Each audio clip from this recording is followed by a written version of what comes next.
नमस्कार, welcome to Vedant completion classes. आज ICT की क्लास को लेकर के हम आप लोगों के सामने आए हैं। बहुत दिनों से डिमांड थी कि कंप्यूटर पर आधारित क्लासेस नहीं आ रहे हैं, जबकि केवीएस, एनवीएस, ईएमआरएस जैसी अन्य परीक्षाओं में कंप्यूटर जैसा विषय आजकल बहुत महत्वपूर्ण हो गया है। तो आइए इस क्लास को शुरू करते हैं। और जैसा आप जानते हैं, आईसीटी मतलब इंफॉर्मेशन एंड कम्युनिकेशन टेक्नोलॉजी। तो इसकी क्लास को शुरू करते हैं। पहला क्वेश्चन आपकी स्क्रीन के सामने है। क्या कहता है? Command to open snipping tool menu to take an screenshot of only a section of your screen. जैसे हम अपने मोबाइल पर स्क्रीनशॉट लेते हैं, थ्री फिंगर रख करके, कई बार वॉल्यूम बटन और पावर बटन को एक साथ प्रेस करते हैं तो मोबाइल का स्क्रीनशॉट आ जाता है।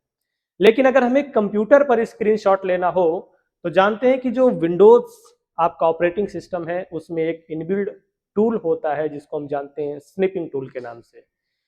उस स्निपिंग टूल का प्रयोग करके आप कंप्यूटर की स्क्रीन का स्क्रीनशॉट ले सकते हैं। परंतु दोस्तों, ये ठीक वैसा नहीं होता जैसा हमारे मोबाइल पे होता है कि स्क्रीनशॉट ले लिया और ऑटो सेव हो गया गैलरी में जाके।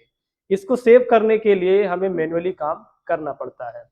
तो कौन सी शॉर्टकट की है अगर आपको स्क्रीनशॉट लेना है?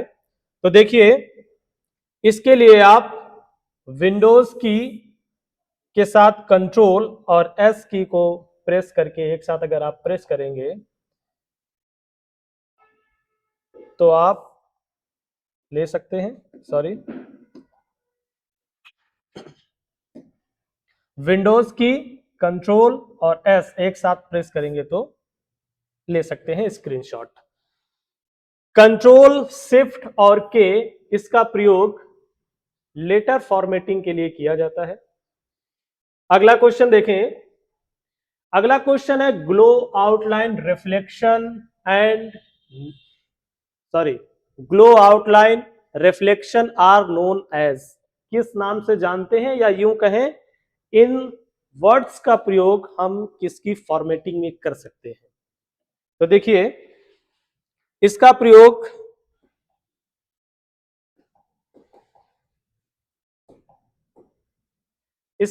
हम कर सकते हैं टेक्स्ट इफेक्ट में। जबकि आप जानते हैं फॉन्ट स्टाइल आप डिफरेंट टाइप से लिख सकते हैं। वर्ड आर्ट एमएस वर्ड का एक बेहतरीन फीचर है जिसमें आप डिफरेंट टाइप से वर्ड्स को लिख सकते हैं, शेप दे सकते हैं उनकी।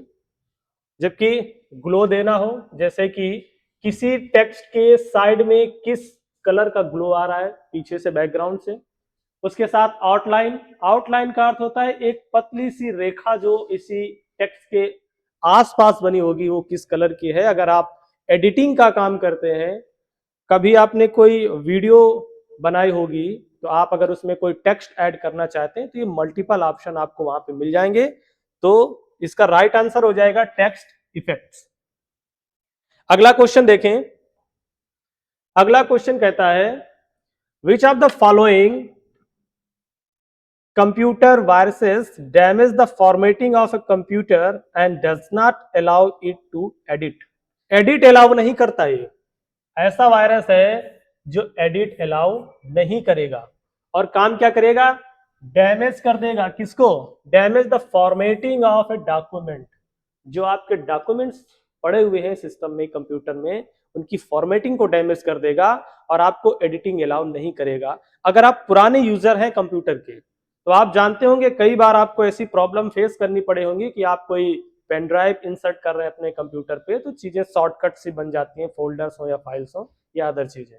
तो वहां पर आपको इस प्रॉब्लम फेस करनी पड़ेगी।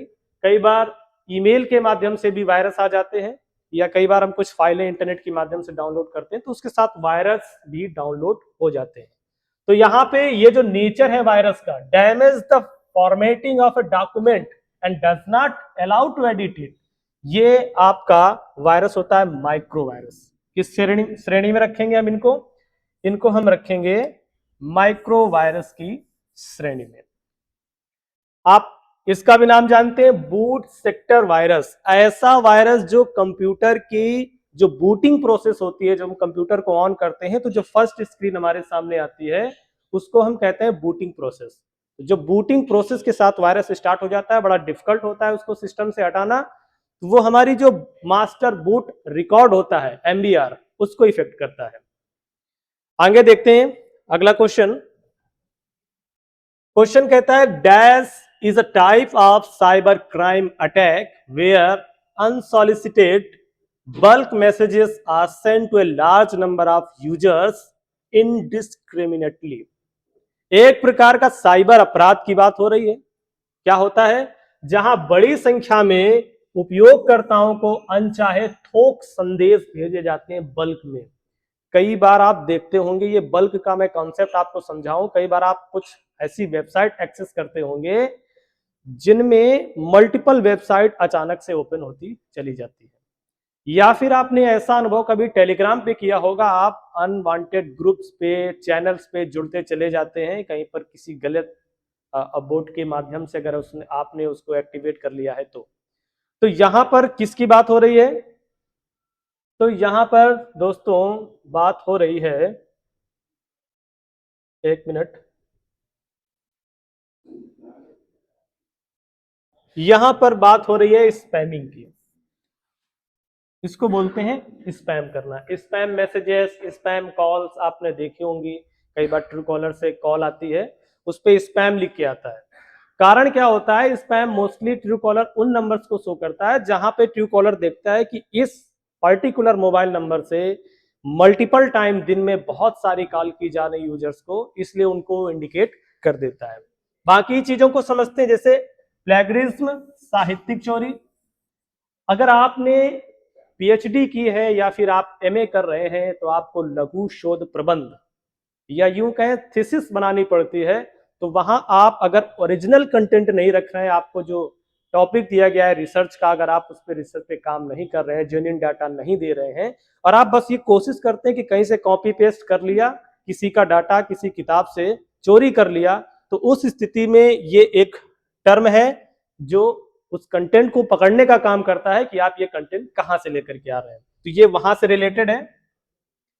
साइबर स्टॉकिंग की बात करें तो ये भी एक क्राइम है। इंटरनेट की दुनिया में आप देखते हैं कि किस तरीके से फोन कॉल के जरिए से या मैसेजेस के जरिए से लोगों को फिजिकली, मेंटली विभिन्न प्रकार से हरासमेंट करना, ये इस टर्मिनोलॉजी के अंतर्गत आता है। सी पॉइंट कहता है फिशिंग। देखिए, फिशिंग जब भी आपके माइंड में आता है, आपको एक चीज याद आती है, फिश, मछली। मछली कैसे पकड़ते हैं? मछली पकड़ने के लिए हम क्या करते हैं कि मछली को धोखा देते हैं। एक जो कांटा होता है उसमें हम कोई भोजन, मछली का जो भोजन होता है उसको उसमें फंसा के पानी में डालते हैं। मछली को लगता है ये भोजन है, वो उसको खाने आती है, और जैसे ही खाती है आप खींच लेते हैं और वो कांटा उसके गले में या उसकी बॉडी में कहीं पे फंस जाता है। सेम कॉन्सेप्ट आता है फिशिंग का इंटरनेट की दुनिया में। यानी ऐसे यूजर्स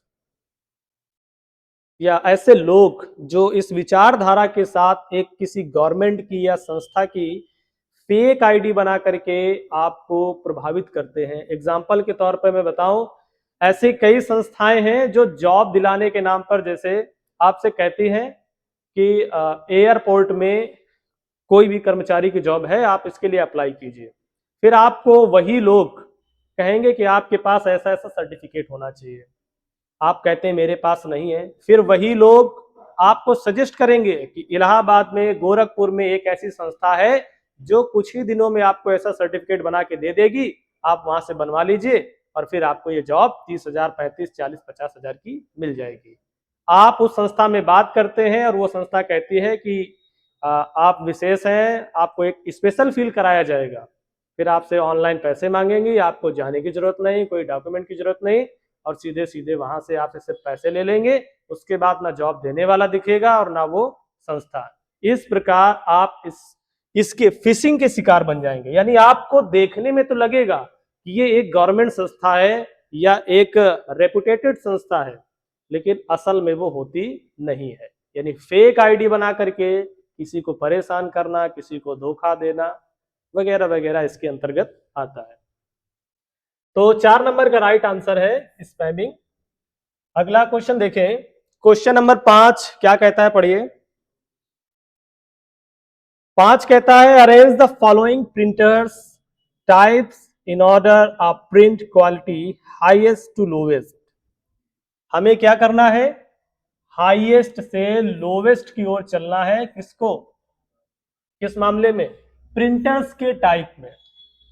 तो देखते हैं, पहली बात तो प्रिंटर कैसी डिवाइस है, प्रिंटर एक आउटपुट डिवाइस है, ठीक है।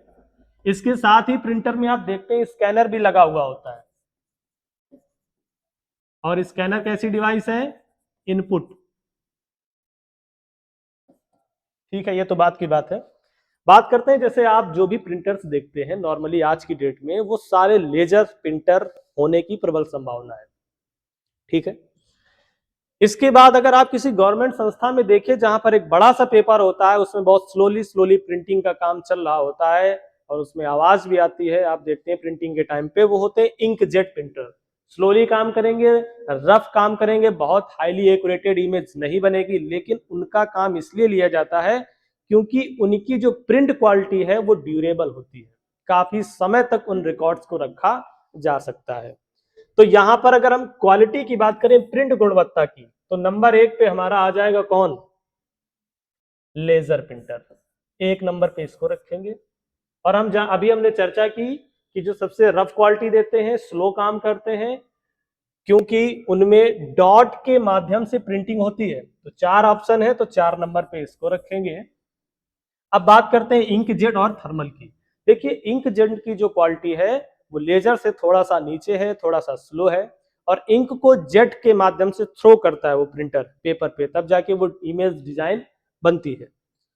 वहीं अगर थर्मल प्रिंटर की बात करें, तो जो आप देखते हैं कि हम बिलिंग का काम करते हैं, रिसिप्ट का काम करते हैं, लेबल चिपकाना हो कहीं पर, तो ये जो सारे छोटे छोटे काम हैं वो थर्मल प्रिंटिंग के जरिए किए जाते हैं।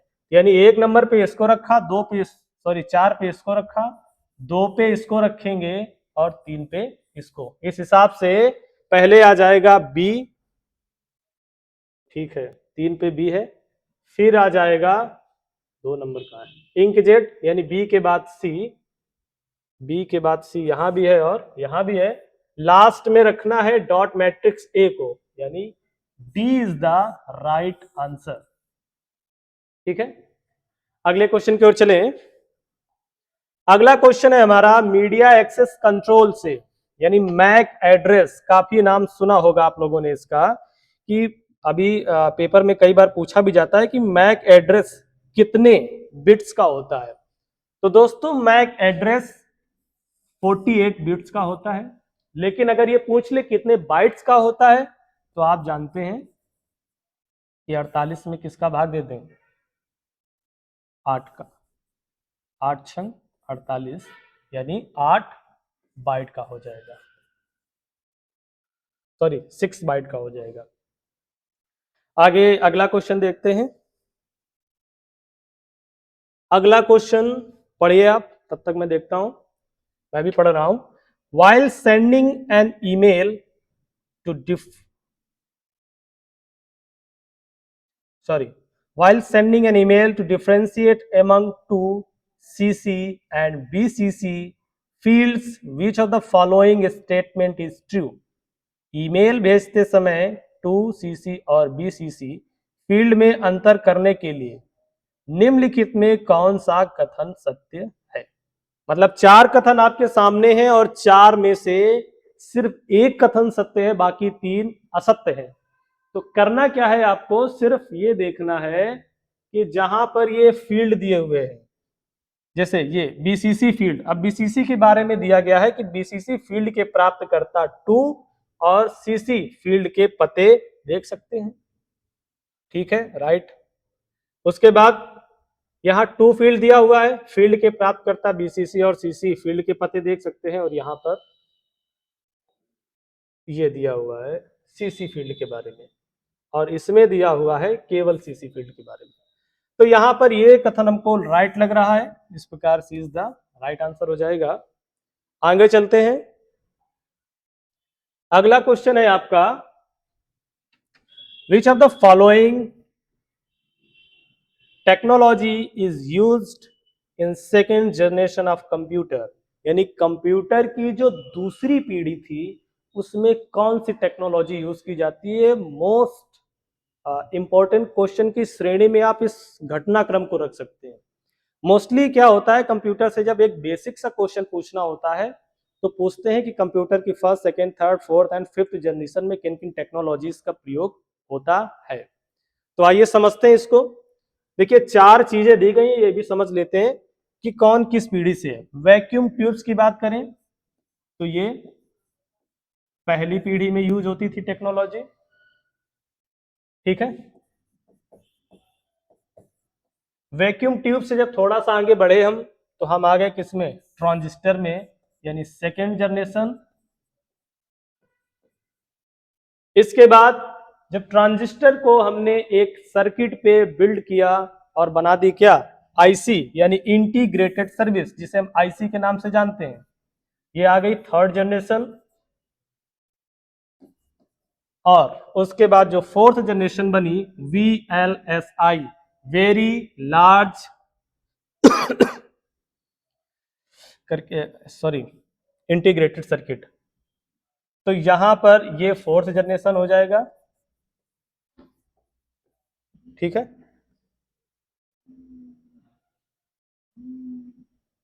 हाँ, तो पूछा गया है दूसरी पीढ़ी निम्नलिखित में, सॉरी, निम्नलिखित में कौन सा उपयोग किया जाता था, किस तकनीकी का।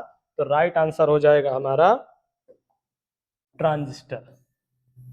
Transistor is the right answer. अगला प्रश्न देखते हैं। प्रश्न नंबर 9 है, connection to the internet using a phone line and a modem is called dash connection. जब हम थोड़ा सा आज के 8-10 साल पहले जाएंगे तो देखेंगे जो संस्थाओं में कनेक्शन या आप प्राइवेट भी कनेक्शन लेना चाहें तो कनेक्शन मोस्टली फोन लाइन के माध्यम से मिलता था। बीएसएनएल की लाइन जा रही है कहीं से या किसी अन्य निजी कंपनी की, तो आपको वहां से बाई वायर एक कनेक्शन लेना पड़ता था इंटरनेट चलाने के लिए। उसे हम डायल अप कनेक्शन भी कहते थे। आपको याद होगा रिंग वाले फोन होते थे जिनको उठा के हम बात करते थे, उसी लाइन से हम लोग इंटरनेट यूज करते थे।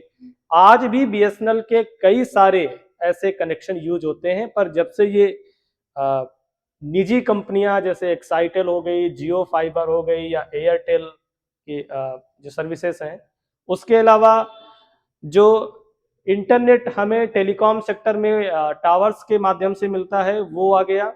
इन सब ने इस सेक्टर को थोड़ा सा पीछे कर दिया क्योंकि ये स्लो भी था, फास्ट स्पीड नहीं मिलती थी। तो इसको हम बोलेंगे डायल अप कनेक्शन, ठीक है। ओके, आगे चलेंगे अगले प्रश्न की ओर। प्रश्न नंबर 10 आपके सामने है और प्रश्न नंबर 10 कहता है, which of the following is a text file which is transferred by the website to the browser when it is browsed। तो जब हम ब्राउजर को ब्राउज करते हैं यानी सर्फिंग करते हैं, ठीक है, वेबसाइट से ब्राउजर को ट्रांसफर हो रही है, ऐसी फाइल उसे हम क्या कहेंगे। तो देखिए जब हम किसी साइट को पहली बार विजिट करते हैं तो थोड़ा सा कह सकते हैं कि स्लो चल रही है, लेकिन जब उसको मल्टीपल टाइम विजिट करने लगते हैं तो वो साइट थोड़ा सा फास्ट चलने लगती है। उसका एक ही कारण है कि उस वेबसाइट से जो कुकीज थी, यानी ऐसे कोड्स, ऐसे टेक्स्ट, ऐसे फाइल्स, इमेजेस जो मल्टीपल टाइम उस वेबसाइट में यूज होने हैं और आप बार बार उसको लोड करें तो आपका डाटा खत्म ना हो, आपके सिस्टम पे ज्यादा लोड ना हो, इसलिए कुकीज में उनको रख करके आपके सिस्टम में स्टोर कर दिया जाता है जिससे कि आप इजीली उस वेबसाइट को एक्सेस कर पाए। कई बार आप देखते हैं कि इंटरनेट नहीं चल रहा होता है फिर भी किसी साइट के कुछ सेक्शंस ओपन हो जाते हैं। तो यहाँ पे हो गया वेब पेज जो आप सर्व करते हैं, एड ऑन्स जो उसमें अलग से चीजें आप लगाते हैं, प्लगइन्स, कोई पीडीएफ फाइल प्ले करनी है, कोई वीडियो प्ले करना है तो उसमें जो दूसरे सोर्स से आ रहा हो तो वहां पे प्लगइन्स का यूज हम करते हैं जब किसी सेकेंडरी सोर्स से लेते हैं। क्वेश्चन नंबर 11 को देखें, पढ़िए क्या लिखा है। क्वेश्चन नंबर 11 कहता है, dash are the set of rules that governs how data can be transmitted over the world wide web। ठीक है, यानी कि डैश नियमों का समूह है जो यह नियंत्रित करता है कि वर्ल्ड वाइड वेब पर डेटा कैसे प्रसारित किया जा सकता है। यानी डब्ल्यू डब्ल्यू डब्ल्यू पे जो डेटा आपका जाना है वो कैसे प्रसारित होगा। देखिए दिया गया है ऑप्शन डिजिटल सर्टिफिकेट, कोई मतलब नहीं बनता। कभी स्कॉलरशिप का फॉर्म आप भरिएगा आप, या आप कोई संस्था चला रहे हैं तो आपको डिजिटल सर्टिफिकेट की भी आवश्यकता हो सकती है। इंक्रिप्शन स्टैंडर्ड, इसका कोई मतलब इससे बनता नहीं है। साइबर फॉरेंसिक बिल्कुल अलग चीज है। तो यहां पे राइट आंसर हो जाएगा हाइपर टेक्स्ट ट्रांसफर प्रोटोकॉल। देखिए जब आप कोई वेबसाइट एक्सेस करते हैं तो कैसे एक्सेस करते हैं, HTTP और S भी जुड़ा होता है और स्लैश उसके बाद www.google.com वगैरह जो भी कुछ है। तो ये क्या दर्शा रहा है, hyper text transfer protocol security को इंडिकेट करता है यहां पर। आगे चलते हैं अगले क्वेश्चन की ओर। क्वेश्चन नंबर 12 कहता है हु इन्वेंटेड ईमेल। ईमेल का आविष्कार किसने किया। तो मेरे ख्याल से इसका आंसर आप सबको पता होगा, आप लोग आंसर जरूर देंगे।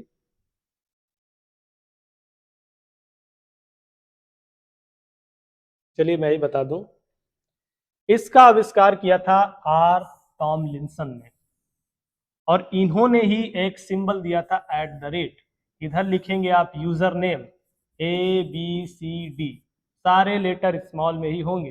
कोई स्पेसिफिक कैरेक्टर आप ऐड नहीं कर सकते, अंडर स्कोर ऐड कर सकते हैं या फिर आप डॉट भी कर सकते हैं, अंडर स्कोर नहीं, ठीक है डॉट कर सकते हैं। इसके अलावा यहाँ डोमेन नेम होगा और .com या जो भी आपकी वेबसाइट का प्रीफिक्स हो, .com .net .org वगैरह वगैरह। और यहाँ पर बात करें टिम बर्नर्स ली की, तो कमेंट करके बताइए या फिर मैं ही आपको बताऊं कि टिम बर्नर्स ली ने क्या किया था। WW का आविष्कार शायद आपने सुना हो, खैर आप बताएंगे कमेंट करके। आगे चलें, प्रश्न नंबर 13 कहता है word processor spreadsheet are examples of. देखिए वर्ड प्रोसेसर की बात हो रही है, शीट की बात हो रही है। तो आप अगर वर्ड प्रोसेसर की बात करें तो मोस्टली क्या जानते हैं, जैसे एक आप जानते हैं ऑफिस 365, उसके बाद आप MS ऑफिस जानते हैं, ठीक है। और भी कई सारे ऐसे टूल्स या ऐसे एप्लीकेशन मिल जाएंगे आपको जो वर्ड प्रोसेसिंग का काम करते हैं। फिलहाल इसको देखें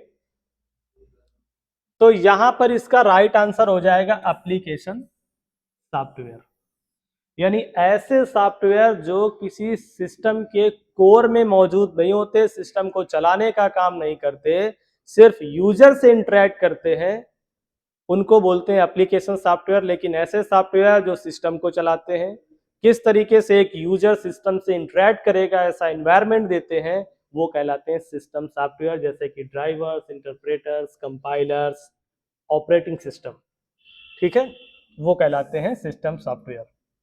ओके अगले क्वेश्चन की ओर चलें। क्वेश्चन नंबर 14 आपकी स्क्रीन पर है, कहता है which of the following web browser is known for its open source nature. Open source nature के लिए कौन सा फेमस है आपको बताना है। तो आइए समझते हैं। ओपन सोर्स का मतलब होता है आप उस पर अपनी कोई प्रोग्रामिंग करके, कोड ऐड करके उसको अपने अकॉर्डिंग बना सकते हैं बेहतर। जैसे ये एंड्रॉयड जो है आपका, वो भी एक ओपन सोर्स है, लिनक्स भी है ओपन सोर्स है। लेकिन आपका विंडो जो ऑपरेटिंग सिस्टम है ये ओपन सोर्स नहीं है, iOS की कोई भी चीज ओपन सोर्स नहीं। लेकिन सफारी, सफारी आपका क्या है, ये iOS, सॉरी एप्पल वालों का ये, और एप्पल की चीज ओपन सोर्स मिल जाए ऐसा संभव तो नहीं लगता। गूगल क्रोम गूगल कंपनी का है, वेब ब्राउजर है, ये भी वेब ब्राउजर है। इंटरनेट एक्सप्लोरर ये विंडोज के साथ मिलता है, ये भी याद रखना, कई बार पूछ लिया जाता है पेपर में कि विंडोज के साथ कौन सा वेब ब्राउजर आपको मिलता है। तो इंटरनेट एक्सप्लोरर मिलता था, अब नहीं मिलता है, अब एक दूसरे नाम से आता है। आप कमेंट करके बता सकते हैं, और नहीं बताते तो मैं आपको बताता हूं, एज। एज नाम से अब जो माइक्रोसॉफ्ट है वो आपको एक बहुत ही शक्तिशाली ब्राउजर देता है, काफी पावरफुल है वो। तो यहां पर आ जाएगा राइट आंसर आपका कौन सा होगा, यहां पर आपका राइट आंसर है Mozilla Firefox is the right answer. Mozilla company का है ये, ठीक है। ये एक ओपन सोर्स सॉफ्टवेयर है, चारों वेब ब्राउजर है, इतना याद रखिएगा। अगला क्वेश्चन देखिए, which of the following protocols is used for retrieving emails from a remote server over the internet. Internet पर रिमोट सर्विस से ईमेल को प्राप्त करने के लिए किस प्रोटोकॉल का प्रयोग किया जाता है। अभी मैंने आपको बताया कि जो HTTP है ये आपका किसमें, वेब ब्राउजर में यूज होती है, ठीक है। Hyper text transfer protocol internet को यूज करने के लिए, WW को यूज करने के लिए। SMTP ये भी ईमेल की एक क्या कहें प्रोटोकॉल्स है। FTP फाइल ट्रांसफर प्रोटोकॉल है। यहां पे इसका राइट आंसर होगा IMAP। क्या आंसर होगा, IMAP, यानी कि इंटरनेट मैसेज एक्सेस प्रोटोकॉल। क्या हो जाएगा full form, internet message access protocol. कई बार सीधा सीधा यही पूछ लेते हैं कि इनका फुल फॉर्म क्या होगा। आगे चले, नेक्स्ट क्वेश्चन है, the term EEPROM stand for. बहुत ज्यादा पूछे जाने वाला ये टर्म है, देखते हैं इसका क्या फुल फॉर्म होगा। सबसे पहले आपने पढ़ा होगा रोम, और जब रोम आपने पढ़ा होगा तो आप जानते हैं कि इसका फुल फॉर्म होता है रीड ओनली मेमोरी, ठीक है। इसके बाद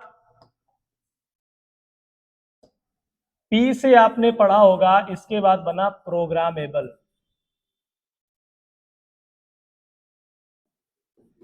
ठीक है, और फिर बनी थी इरेजेबल,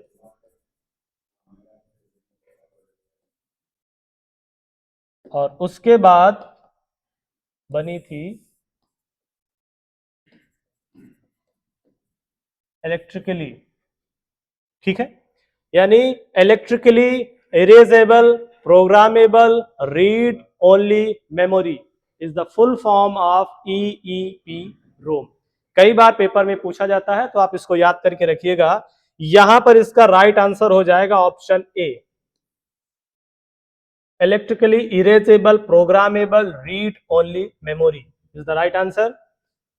नेक्स्ट क्वेश्चन देखते हैं, GIF मीन्स, GIF का क्या मीन्स होता है। सबसे पहले तो आप बताइए कि ये जो एक्सटेंशन है ये किससे संबंधित है। तो बता दें आपको, चाहे GIF हो, चाहे JPG हो, चाहे JPEG हो, ये सारे एक्सटेंशन मोस्टली आपने देखे होंगे जब आप कोई फोटो देखते होंगे या एनिमेटेड ग्राफिक्स डिजाइन देखते होंगे, तो वहां पर आपको ये मिल जाते होंगे, कॉमन है। इसके अलावा बहुत सारे होते हैं। फिलहाल इसका आंसर देखते हैं GIF का मतलब क्या होगा। तो GIF का मतलब होता है ग्राफिक इंटरचेंज फॉर्मेट, यानी कि D is the right answer, graphic interchange format. कई बार आप लोगों को सर्फिंग के दौरान किसी वेबसाइट पर ऐसी इमेजेस मिलती होंगी जो एनिमेटेड हो, मतलब चेंज हो रही हो। एक छोटी सी, मैं कहूँ एक 2 से 3 से 4 से सेकंड की क्लिप जो मिलती है उसको हम कहते हैं GIF फाइल, यानी ग्राफिक्स इंटरचेंज फॉर्मेट। अगला क्वेश्चन देखते हैं। अगला क्वेश्चन है, the output quality of printer is measured by. किसमें मेजर करते हैं हम प्रिंटर की क्वालिटी। दोस्तों, आप जब भी फॉर्म भरते होंगे किसी भी परीक्षा का, तो वहां पे फोटो अपलोड करने का भी एक ऑप्शन आता है। और जब आप ध्यान से पढ़ते होंगे तो उस पर दो चीजें विशेष होती हैं। एक होता है फोटो की साइज, हो सकता है 50 से 100 KB हो, इसके बीच में आपको अपलोड करनी है। दूसरा होता है डायमेंशंस, ठीक है, बोल सकता है 340 पिक्सल से ये हाइट होनी चाहिए, हाइट इतनी, और विड्थ मान के चलो 450। और तीसरी चीज होती है DPI, यानी कि इस पर विशेष ध्यान आप लोग नहीं देते हैं, लेकिन अगर उसने कहा है 90 DPI से कम का रेजोल्यूशन नहीं होना चाहिए। यानी DPI का मतलब होता है डॉट्स पर इंच। जैसे अभी आपने पढ़ा था डॉट मैट्रिक्स प्रिंटर, वो क्या करता था कि किसी इमेज को या किसी टेक्स्ट को जब प्रिंट करता था तो उसमें डॉट के फॉर्म में प्रिंट करता था। कभी आप देखिएगा ऐसा कोई डॉक्यूमेंट, बारीकी से देखेंगे तो वहां पे डॉट डॉट बनी होगी कोई संरचना, जैसे कि उसको ए अगर लिखना है तो इस प्रकार से लिखता था, इस तरीके से। तो यहाँ पे जो भी हम इमेज देखते हैं, जैसे आजकल हम लोग कोई डिवाइस लेने जाते हैं तो उसकी स्क्रीन को पिक्सल में मापते हैं, कैमरा देखते हैं वो भी पिक्सल में होता है। तो यहां पर अगर DPI की बात करें किसी फोटो की या डॉक्यूमेंट्स की, तो इसका मतलब होता है डॉट्स पर इंच, 1 इंच में कितने डॉट्स उसमें बने हुए हैं। तो यहां पर क्या पूछा है, किसके द्वारा मापी जाती है इक्वालिटी, तो A is the right answer, dots पर इंच। अच्छा इधर भी है, अच्छा वर्ग इंच था, सॉरी। राइट आंसर इसका हो जाएगा आपका बी, डॉट पर इंच। अगला क्वेश्चन देखें, क्वेश्चन नंबर 19 आपके सामने है। What is the shortcut key to insert new slide in MS PowerPoint. ध्यान देना, यहां पर बात हो रही न्यू स्लाइड की, इसको आप गलती से न्यू प्रेजेंटेशन मत समझ लेना, क्योंकि न्यू प्रेजेंटेशन ऐड करना है तो Ctrl+N हो जाएगा, लेकिन न्यू स्लाइड ऐड करनी है तो न्यू स्लाइड के लिए पहले तो इसको हटा दें, न्यू स्लाइड के लिए Ctrl+M, नई स्लाइड ऐड करनी हो तो क्या हो जाएगा, Ctrl+M हो जाएगा, ठीक है। Ctrl+O से ओपन का ऑप्शन भी आता है, Ctrl+Shift का कोई मतलब बनता नहीं है। आगे और अंतिम क्वेश्चन की तरफ चले तो आखिरी क्वेश्चन है, मोबाइल फोन पर संचार किस प्रकार के संचार मोड का उदाहरण है। मोबाइल फोन पर जो संचार करते हैं हम लोग, कम्युनिकेशन करते हैं, ये किस प्रकार के संचार का उदाहरण है। तो उसको समझने से पहले आप समझिए कि संचार के तरीके कौन से। तो एक आप जानते हैं सिंप्लेक्स, एक होता है हाफ डुप्लेक्स, और एक होता है फुल डुप्लेक्स, ठीक है। सिंप्लेक्स का मतलब होता है वन वे कम्युनिकेशन, मतलब संचार सिर्फ एक तरफ से हो। जैसे आप टेलीविजन देख रहे हैं, जैसे आप रेडियो सुन रहे हैं, तो संचार सिर्फ एक तरफ से। ऐसा नहीं कि टेलीविजन पे कोई कुछ बोल रहा है या ड्रामा चल रहा है और अचानक से आप इमोशनल हो गए, आप उसको रोक दे, नहीं ऐसा नहीं करोगे, ये नहीं कर सकते आप। अगर हाफ डुप्लेक्स की बात करें तो हाफ डुप्लेक्स का मतलब है संचार दोनों तरफ से तो होगा, लेकिन एक टाइम पे एक ही संचार होगा। जैसे वॉकी टॉकी, अगर एक व्यक्ति बोल रहा है तो उस टाइम दूसरा व्यक्ति सिर्फ सुनेगा, बोलेगा नहीं, और जब वो बोलेगा तो ये सुनेगा उसको, तो उसको बोलते हैं हाफ डुप्लेक्स। यानी एक टाइम पर एक करेगा लेकिन दोनों संचार आपस में, यानी दोनों आपस में कम्युनिकेट कर सकते हैं। लेकिन अगर हम फुल डुप्लेक्स की बात करें तो फुल डुप्लेक्स में सुविधा होती है कि दोनों संचार कर सकते हैं, टू वे कम्युनिकेशन होगा, लेकिन ये कम्युनिकेशन ऐसा होगा कि दोनों एक साथ कम्युनिकेशन कर सकते हैं। इसका एग्जांपल ये है कि जब आप फोन पे किसी से लड़ते हैं तो एक साथ दोनों लोग बोल रहे होते हैं, किसी को किसी की बात समझ में नहीं आ रही है पर चल रहा है। जैसे एक साथ आप मोबाइल से कोई चीज डाउनलोड भी कर रहे हैं और उसी टाइम पर कोई चीज अपलोड भी कर रहे हैं, तो ये भी क्या है, उदाहरण फुल डुप्लेक्स का उदाहरण है। तो यहीं से ये क्लास समाप्त होती है। अगली क्लास में फिर आपको आईसीटी के इंपॉर्टेंट क्वेश्चन मिलेंगे। बने रहिए वेदांत क्लासेस के साथ। बहुत बहुत धन्यवाद। नमस्कार।